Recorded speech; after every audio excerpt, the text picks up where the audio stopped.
Halloween time is here, and that means spooky games! And this time we're looking at Pamali, the first release from Storytale Studios, an Indonesian game developer based in Bandung. It's kind of a horror anthology, but it's a horror anthology in the way like Trick or Treat is a horror anthology that's all written and directed by the same people and meant to be consumed as one singular thing, rather than the way Creepshow is an anthology where each segment has its own writers and directors. It's episodic, but it's one cohesive thing, if that makes any sense. Oh, and before we get too far underway, I do want to issue a jump scare warning. I don't do anything malicious in this video, but I do cut to scares from the game, so if you're sensitive to that, you may want to just be aware.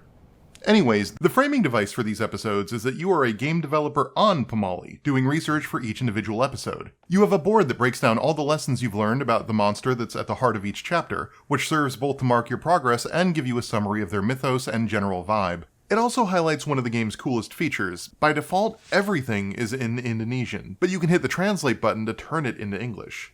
Given that they did this to books and handwritten notes and newspapers, the effort must have been intense because it's a translation effort on textures rather than UI elements. It's not just pulling from a dictionary lookup to replace the text. But the result is impressive. It not only makes players feel like they can read or translate Indonesian, but it ensures they never think of the game as an Indonesian-themed horror title, but instead a horror game rooted in Indonesia, irremovable from it. Research itself is done on the computer, where you can shuffle through emails of people criticizing the beta build of the game, or sharing their own stories of encounters with the supernatural. Assuming you bought all of the episodes, you can access all 4 chapters at any time, investigating the different folklores in any order that you feel like. But I see no reason not to start at the beginning, so let's take a look at...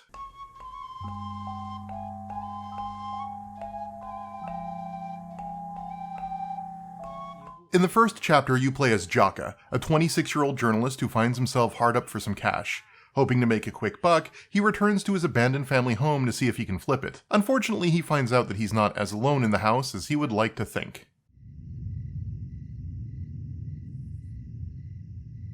Katanya ada hantu. Buat gerak lagi dong kursinya.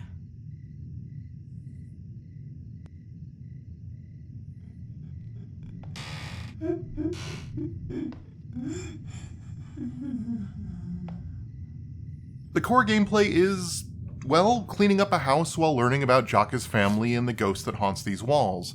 Think of it as Gone Home meets House Flipper meets any given horror title. You find cobwebs and dirty patches, click on them, and scrub with a mouse to make them go away. And as you clean, a presence starts making itself known to you in ways both subtle and not.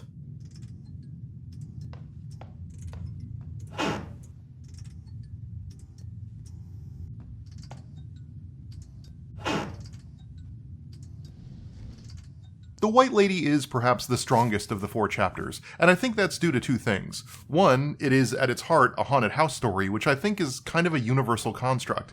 It's almost a gothic horror tale. Jaka leaves his family to pursue the life of a serious journalist in Jakarta, and then his family suffers trauma that he isn't around for. When he finally comes back, he needs to reconcile not just with cleaning a house, but with what not being there for his family meant as well. The details about the type of specter haunting the house are unique to Indonesia, but the metaphor of an abandoned house haunted by its past and by regret feels pretty easy to get a handle on. The other reason it's probably the strongest of the 4 chapters, it manages to tie the way it explores Indonesian folklore directly with the gameplay. See, what makes Pamali interesting, aside from the fact that it's an Indonesian game about Indonesian folklore monsters, which is already a pretty great hook, is that it's about, well, Pamali. Pamali are effectively taboos, but not so much taboos like children saying swear words or chewing with your mouth open. Instead, they're the sort of taboos that come with a bit of superstition attached. Stuff like don't walk under a ladder because it's bad luck, don't step on the crack or you'll break your mother's back, or saying the phrase knock on wood while knocking on wood to ward off bad luck. But Pamali have sort of an etiquette attribution that the Western versions of superstitions lack. They're not just superstitions about how to avoid bad outcomes, but guidelines to avoid offending the dead, spirits, or other people. In short, it's kind of a game about supernatural manners.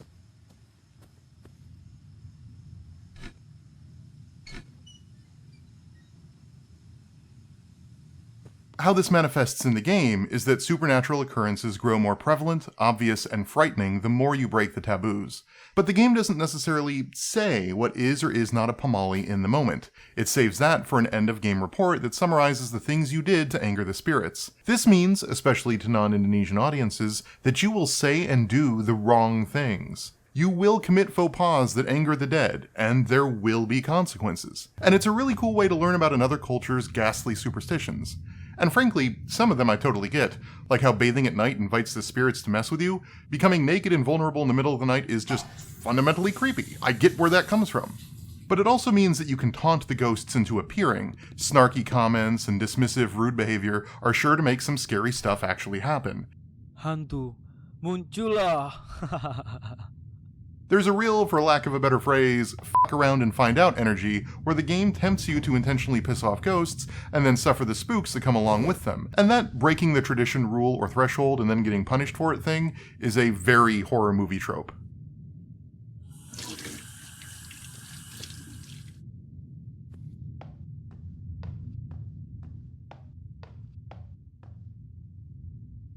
The downside of this is that, as you play the game and learn what customs are to be observed, the level of spookiness kinda starts to wane because the intensity of the horror eventually becomes up to you. It starts feeling a bit like the problems the first Dishonored had with its elaborate combat systems that it tut-tutted you for using. You have this spooky haunted house game, and the only way to get the spookies is to do the things the game kinda doesn't really want you to do.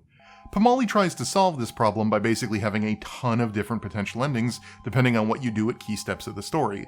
So after you've played the game and gotten your first 2 or 3 endings and have a feel for how to offend and not offend the ghost, the game then becomes finding all the different ways the game can end. Most of them are just a different blob of text describing the fate of Jaka, the house, and the ghost, but some of them are special. For example, if you comment on how your pillow looks like another supernatural monster we'll get to in a minute, a Pocong, Seperti pocong. and then do the same thing in your parents' bedroom, Akan lebih mirip pocong jika melompat-lompat. and then hide under their bed until the morning, well...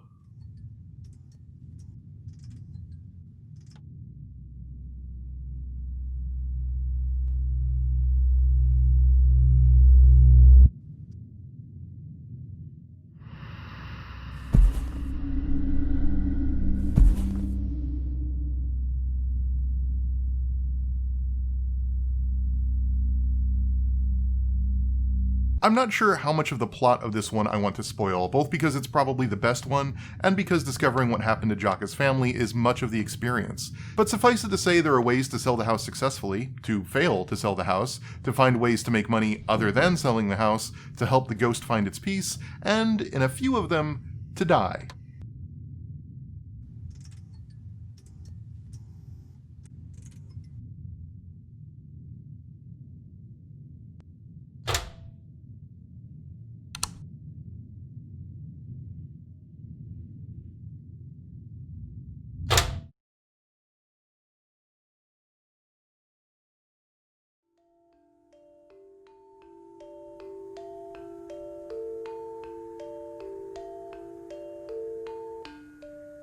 The Tide Corpse has a lot in common with the White Lady. It too seems to follow the structure of giving you some gameplay tasks while having you accidentally commit supernatural faux pas. The key difference is that instead of cleaning a haunted house, you're given various jobs to do around a cemetery. It's effectively a way for developers to explore Pamali related to death, dying, and the dead. Things like standing on graves, disrespecting burial rituals, stealing from the dead, that sort of thing.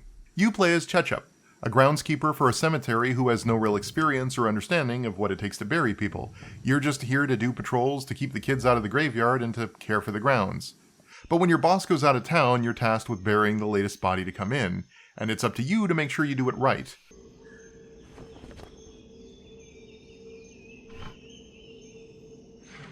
After that, you need to do your rounds, collect your tools, and care for the graves marked on a piece of paper. Then, once night falls, you need to patrol the graveyard for kids or would-be grave robbers by checking all 5 common spots. All the while, if you're breaking Pamali, and in particularly if you fail to do the burial properly, the spirits of those whose graves you care for may grow restless.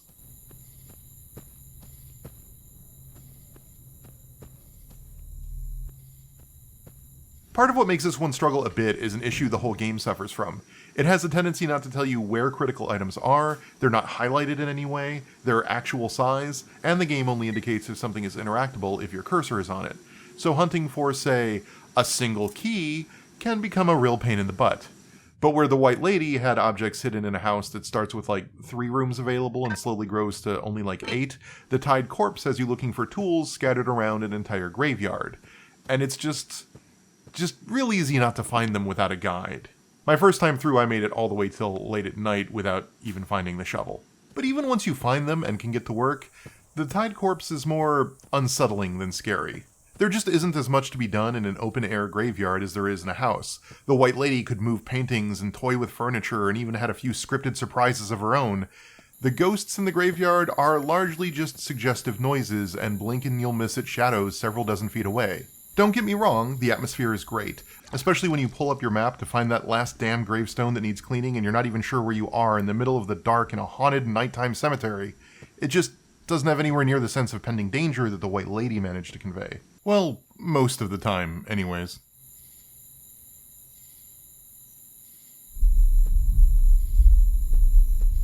It does play with a smothering darkness a bit more than the White Lady, though, with some genuinely inky scenes lit only by a flashlight and maybe a few tiki torches. And your imagination starts playing with you more than the game does. Is that a ghost, or is it just gravestones? Is that rustling the Pocong hunting me down for not having buried him properly? Or am I just hearing things? It might not have the pop and pizzazz of the White Lady's decayed suburban mundanity, but it does have the benefit of woodsy cemetery ambiance. It also has the benefit of a cell phone that rings out through the night and terrifies you.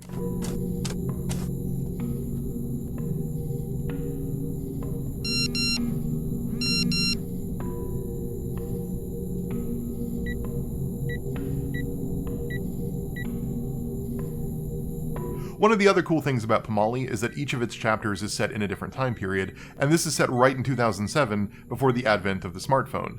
So while dutifully walking amongst corpses in the dark, your phone may occasionally shriek loudly when your boss texts to make sure you're doing your job. It's a cheap trick, but it's a fun release of tension. And hey, if you've been particularly naughty, late at night you'll start getting texts from what appear to be the dead of the cemetery, issuing warnings about the afterlife or vague threats. Really, the Tied Corpse seems like it may be the most humorous entry of the bunch. One of the endings is getting fired by you using the phone to just call your boss over and over and over again while he's on vacation. Aduh, Cep, nelfon terus kamu teh. Udah ya, berhenti kamu mah, cari kerjaan lain. Saya keganggu Udah dua Cep.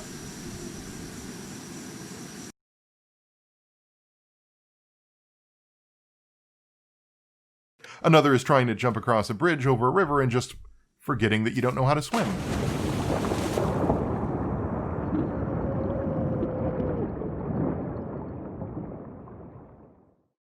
I wouldn't go so far as to call the Tied Corpse comedy horror, but it's certainly lighter in tone and lighter in scares than the White Lady.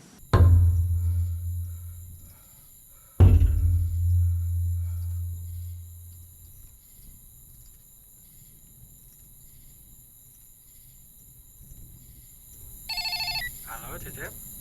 Mang, ada apa? Enggak, tadi kamu kemana? Saya ketok pintu rumah, nah nggak ada yang jawab.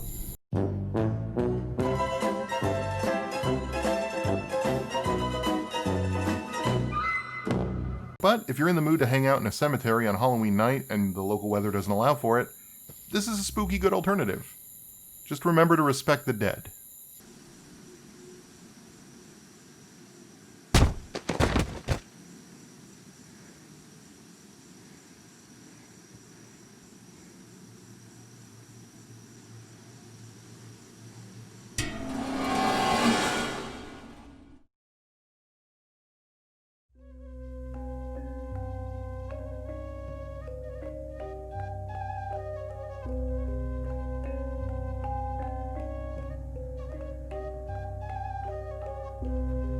In the third chapter, The Little Devil, you play as Putri, a young woman whose father is in need of a medical operation. Unfortunately, neither of you have the money to pay for it. Luckily, your recently deceased grandfather left you his earthly possessions, including a place out in the country, and although your father has forbidden you from ever visiting it, maybe you could find something to pawn.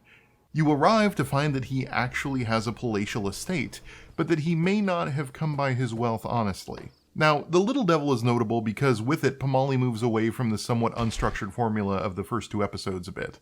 It's closer to a first-person adventure game in the vein of The 11th Hour or Myst.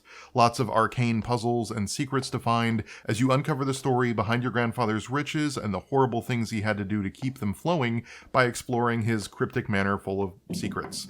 Your grandfather's mansion has literal hidden rooms, places where occult rituals took place, an underground bunker, secret passages, and more. And to unlock all those mysteries, you need to solve puzzles that involve close examination of your environment and of inventory items.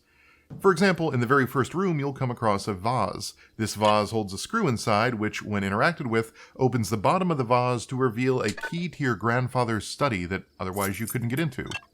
In that study, there's a desk, and if you move the lamp out of the way... Hey, 2 wheels. Sneak under the desk, and ignore that, and discover a key that changes shapes in your inventory. Where the previous 2 chapters had gameplay that felt like an excuse to invite you to break Pamali and suffer the consequences, there's actually a pretty meaty adventure game stuck in the middle here. Oh, there are still Pamali.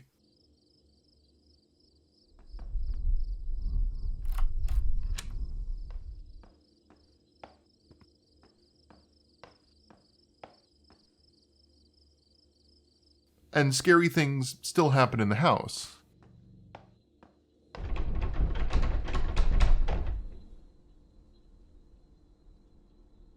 It's just that there's a whole mystery to uncover that's almost separate from the hauntings themselves. Really, the whole structure of this episode is a bit weird. If you intend to pawn objects in order to pay for your father's surgery, you need to move kind of fast. You only have about 20 or so minutes to get in, collect what you can, and make it to the pawn shop before it closes. And if that's what you choose to do, you can manage to take enough valuables to pawn and make the payment on your father's surgery after uncovering about a third of the house's secrets. But because it's a surprisingly difficult adventure game, owing in part to, again, how hard it is to find interactable objects, you're likely to struggle to get that far on your first run, either arriving after the pawn shop is closed, or arriving without enough goods to cover the bill. But with practice, you can get in and out with the money and a few good creepy moments without too much difficulty. You'll just be missing most of the plot.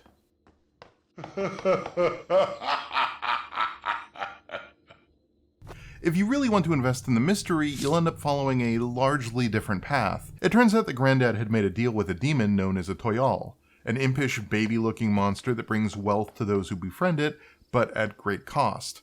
It needs to be cared for like a baby, offered toys and candies, and even breastfed.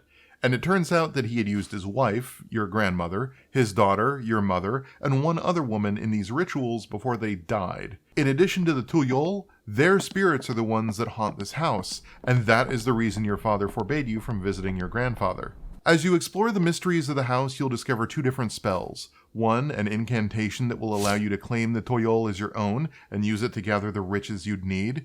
And the other allows you to banish the toyol and put an end to the legacy created by your grandfather. The choice is up to you, but finding everything required to complete the rituals for either requires unlocking a lot more of the house's secret rooms, which makes it hard to do that and get to the pawn shop in time. There is an ending that involves banishing the toyol and collecting enough money to pay for your dad's surgery and getting to the pawn shop before it closes, but that's really more if you're in the mood to try to speedrun the whole thing. Really, there's an awkward tension between the slow adventure game that could take hours to complete and the time pressure to get a bunch of stuff, leave, and pay for your dad's surgery. Ultimately, it's my second favorite episode of the bunch. There's some genuinely creepy stuff in here with the ghost that follows you around and the hanged woman in the stairwell and the general noisescape created when things get bad. Even the toyol messing with you in the underground maze is a nice touch. But it's also profoundly awkwardly structured, to a point where I can't tell if it's a brilliant outsider art piece that deconstructs the adventure game genre by putting in an optional time pressure element, or if it's just kind of slapdash and doesn't consider what it's asking of the player in any given moment. I'd believe either. Still, it's good and spooky, it's the most ambitious of the bunch, and it probably has the most unique and memorable story. I enjoyed it, even if I found its structure puzzling. Sampun purna kepentingan kita. Panjenengan sampun nyekapi panyuwun kula. Tindako panjenengan samenika. Saking kula ingkang rumiyin dados rencang panjenengan.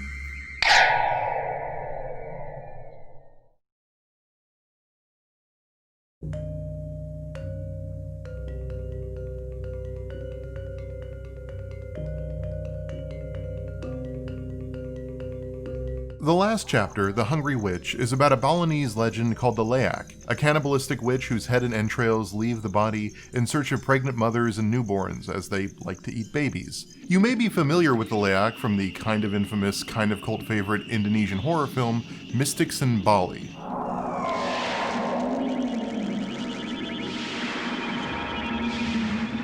Yeah, that one. You play as Karana, a young woman with child who is coming home from dropping off your husband at the airport when your mother calls, concerned. You get home to find her dying, and with her last breath, she warns you of the terror that is to come. And thus begins an intense chase through the Indonesian wilderness. In a lot of ways, The Hungry Witch stands completely apart from the other 3 episodes. Instead of being a scenario in which someone ends up breaking supernatural taboos while trying to run some sort of trivial errand, The Hungry Witch is more in-the-moment action-driven. So much so that it's the only one that has save checkpoints in case you fail a QuickTime event and die. As a result, it ends up being probably the weakest out of the 4. Not that there aren't some really cool scenes.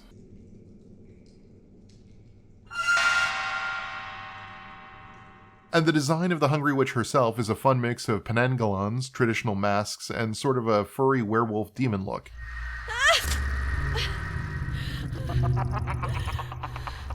But its linear nature means it doesn't really have the procedural spookies that would happen in the other 3 games while you're looking for the right items.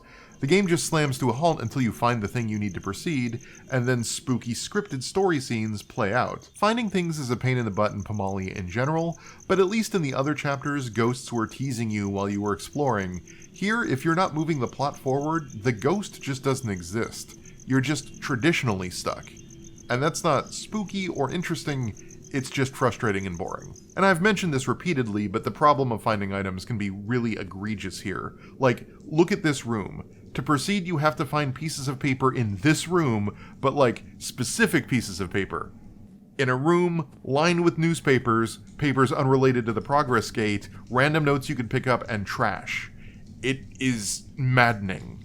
And not like the fun horror version of maddening, just like regular maddening. And just for the record, if you're trying to play this game, the axe you need to break the branch in the beginning of the chapter is in the corner of your dining room.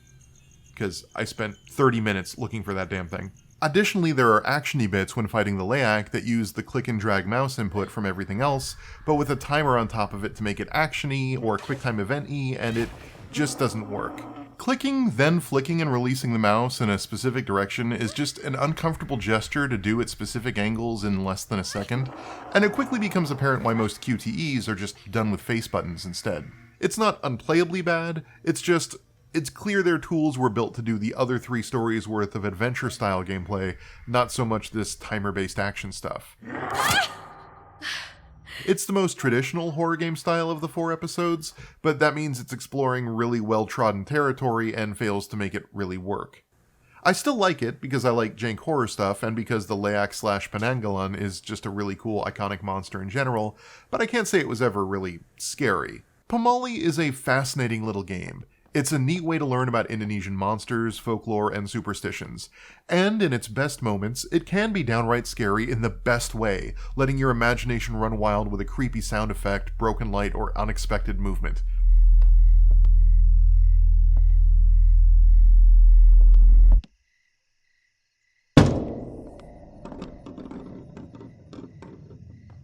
And it manages to do all of that without an amnesia-style monster that just eats you and forces you to do a level over. Mostly. It's also clear that this was a labor of love done with a lot of care for Indonesian folklore. The developers also released a series of companion ebooks that summarize different Pamali and various Indonesian folklore monsters. It's kinda cool to check that stuff out. None of this feels cynical or like a cash grab. It all feels rightly proud of its culture and the creatures that lurk in the shadows of Indonesia, and that's awesome. But I do also worry that it's a game that's more fun to describe than to play. I had to rely on walkthroughs multiple times to figure out where the magical item I needed to interact with was to move forwards. Some of this is intentional, fumbling around in the dark while trying to solve myst-like puzzles while accidentally, or intentionally, pissing off spirits is kind of the whole game.